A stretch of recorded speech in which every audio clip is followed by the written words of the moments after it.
The town of Ravensbrook had always been shrouded in whispers. Nestled between dark, dense forests and jagged cliffs, it carried an air of antiquity that seemed alive with secrets.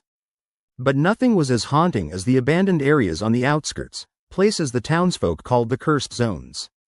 One such place was Hollow Grove, a thicket thick with gnarled trees and tangled underbrush. According to legends, it was once a thriving settlement. But one night, without warning, every soul vanished, taken by some unseen malevolence. Over the years, anyone daring to venture into Hollow Grove would return changed, if they returned at all. Their eyes would gleam with terror, and they spoke in fractured whispers about creatures lurking in the darkness. At the heart of the cursed zones was the Old Circle, a stone formation rumored to have been a site of pagan rituals.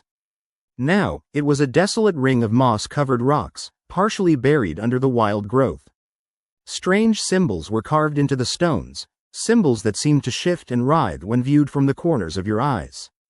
Lena and her friends, Mark and Ethan, had grown up hearing these stories.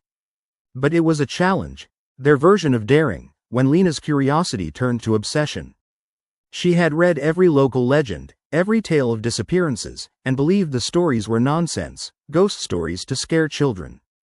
But beyond her skepticism, a flicker of something darker lingered, feeding her fascination. One fog-choked evening, Lena proposed they explore Hollow Grove. Mark hesitated, eyes darting nervously, but Ethan was eager. "It's just trees and rocks," Ethan said, trying to sound confident. "What's the worst that could happen?" They set out just as twilight bled into night, flashlights bobbing in the darkness.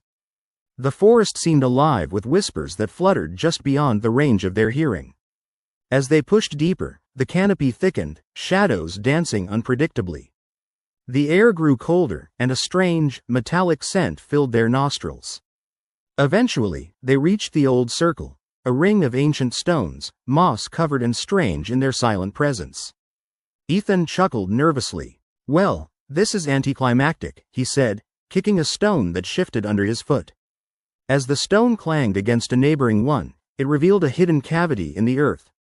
Lena's eyes widened. "Look," she whispered, kneeling. Inside the hollow was a narrow passage, dark and tempting. Mark hesitated, clutching his flashlight tightly.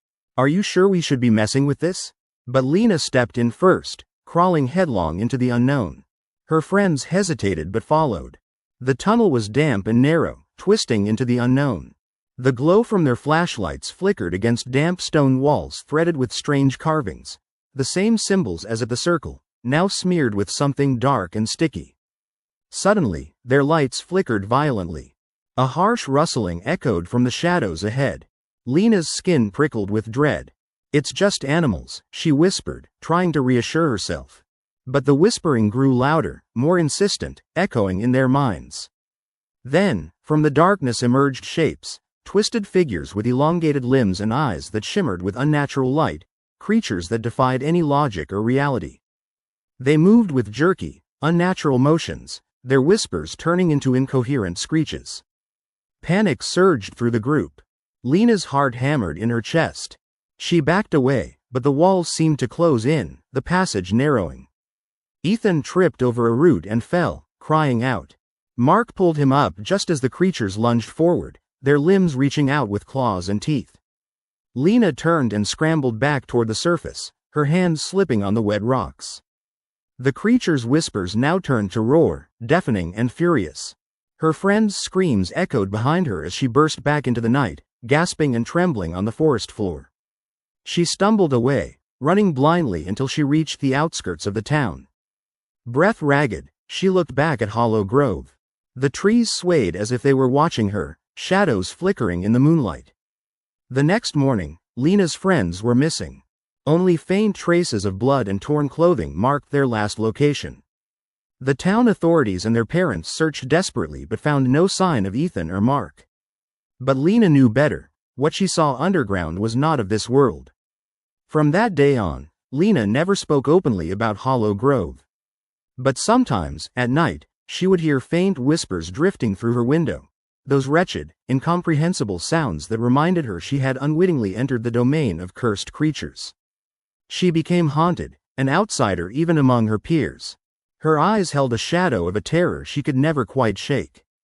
And though she tried to forget, she knew, somewhere, deep beneath the earth, those creatures still lurked, waiting for the next unwary soul to stumble into their cursed domain, to drag them into the darkness for good.